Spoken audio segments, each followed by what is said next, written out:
lot of things and data that is captured by a manufacturing execution system, but there are a lot of data that is not captured by a manufacturing execution system and has to be monitored. Environmental factors could be some of those.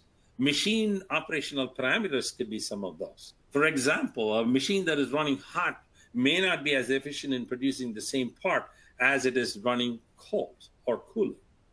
A machine that is vibrating may not be producing the same level of tolerances that you require in a machine part.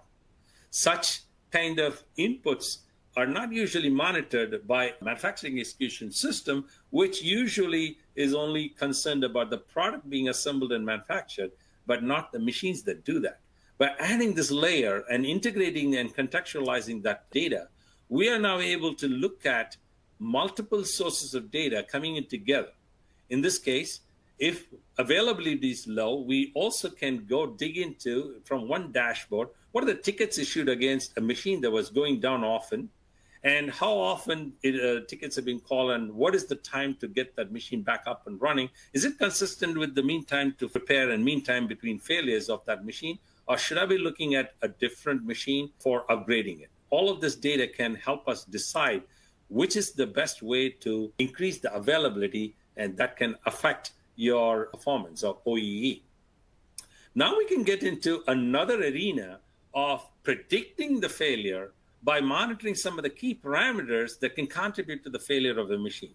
Should we look at a CNC machine and looking at some key parameters, however few they are, to run through this AI model that we have developed in order to understand what are the anomaly, anomaly regime and the non-anomaly regime of the operating conditions of the machine, and then look at when and what leading indicators can indicate a maintenance requirement by the machine and predict that maintenance before the machine has to go down.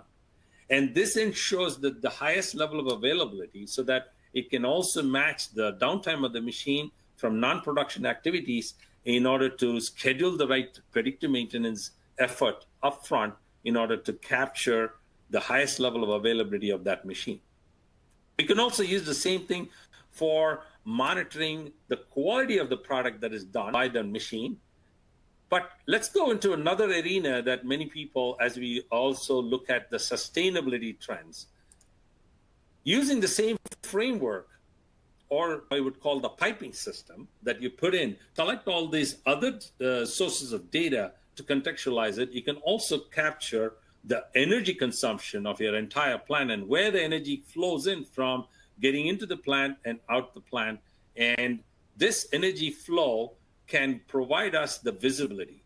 We call it the weight system, or the water, air, gas, electric system, which essentially looks at all of the monitoring of all of these utility and energy parameters and understanding where we can conserve the energy so that this not only addresses the cost of production, but also gives us a good assessing the carbon footprint and for our sustainable. Thank you for watching. To learn more about this topic, check out the links in the description. And if you enjoyed what you saw, like the video and subscribe to the channel.